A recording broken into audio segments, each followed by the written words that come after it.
오늘 잠언 26장의 말씀은 크게 이 세 파트로 나누어 볼 수가 있겠습니다. 먼저 미련한 자의 소개를 하고, 그리고 게으른 자에 대해서 얘기를 하고, 마지막으로 입을 악하게 사용하는 그러한 사람들에 대해서 얘기를 하고 있는데요.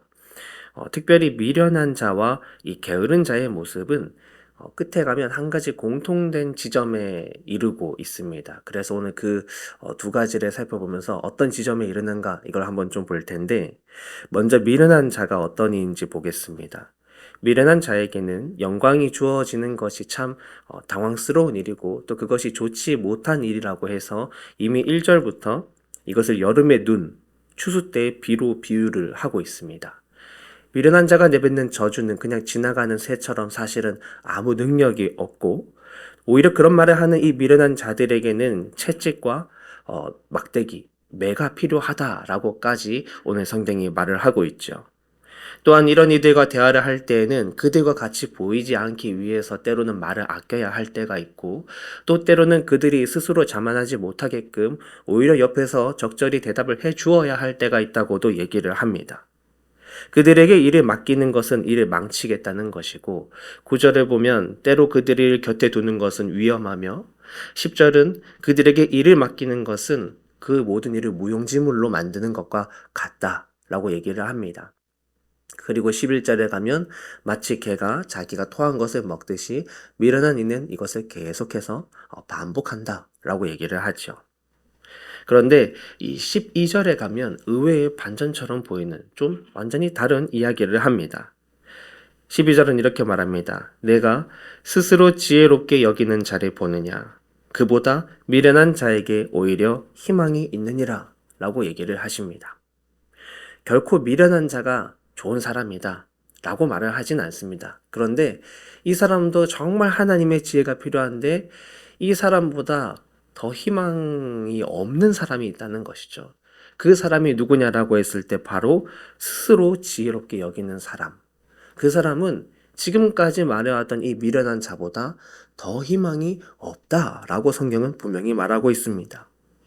그리고 이어서 게으른 자에 대해 얘기를 합니다. 게으른 자는요, 핑계를 대면서 일하지 않습니다. 바깥에 오늘 말씀으로 보면 밖에 사자가 있다고 얘기를 합니다. 가진 핑계를 대면서 자신에게 주어진 일을 하지 않습니다. 문짝이 그저 돌절기를 따라서 돌았다, 닫혔다, 열렸다 하는 것처럼 그 자리에서만 맴돕니다. 그들은 심지어 다 차려진 밥상을 눈앞에 가져다 주어도 정말 눈꼽만큼도 자기 스스로 무언가 하기를 싫어합니다. 그런데 놀랍게도 16절은 이렇게 하는 것이죠. 게으른 자는 사리에 맞게 대답하는 사람 7보다 자기를 지혜롭게 여긴다 라고 얘기를 합니다. 정말 터무니없게도 이들은 자기 스스로를 지금 지혜롭게 여긴다는 걸 알 수 있어요. 게으른 자는 미련한 자보다 더 희망이 없는 사람들입니다. 오늘 이 두 말씀을 통해서 우리의 신앙생활을 돌아봅니다. 우리의 신앙생활 속에서 누가 스스로 지혜롭게 여기는 사람이 될 수 있을까요?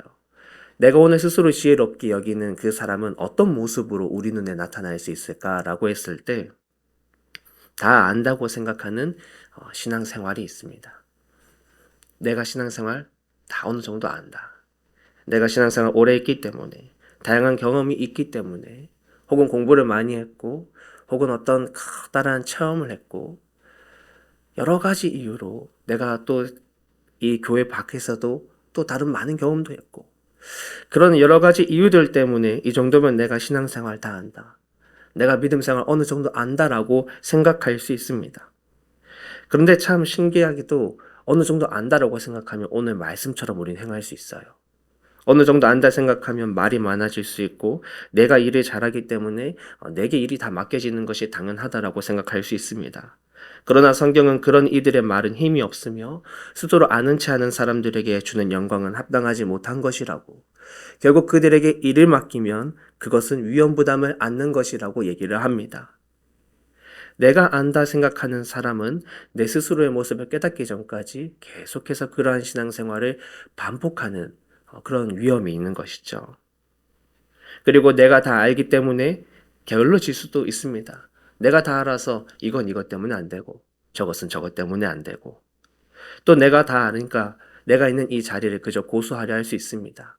이 자리에서 해오던 방식, 내가 하고 싶은 것들, 그것만을 계속해서 반복하려 할 수 있습니다. 내가 이미 다 알고 있기 때문에 눈앞에 놓여져 있는 하나님의 은혜, 기회를 눈앞에 두고도 잡지 않을 수도 있는 것이죠. 결국 주변에서 아무리 바른 말을 해주고 권면해주고 아무리 옆에서 같이 가자고 하여도 내가 다 아니까 그들은 무시하고 그들이 오히려 뭘 모른다라고 생각할 수 있습니다. 내가 다 안다라고 생각하는 마음과 신앙생활 어떻게 보이시나요? 묵상하면서 참 두려웠던 것은 스스로를 지혜롭게 여기는 자의 특징이 내 스스로 내가 지금 스스로 지혜롭게 여기고 있어 라는 걸 깨닫는 게 참 어려운 것 같습니다. 예수님은요, 많은 유대 지도자들에게 얘기를 하셨습니다. 사람들 앞에서 얘기하시기를 선줄로 생각하는 자 넘어질까 조심하고, 먼저 된 자가 나중 될 수 있다라는 것을 제자들에게 분명하게 말씀하셨습니다.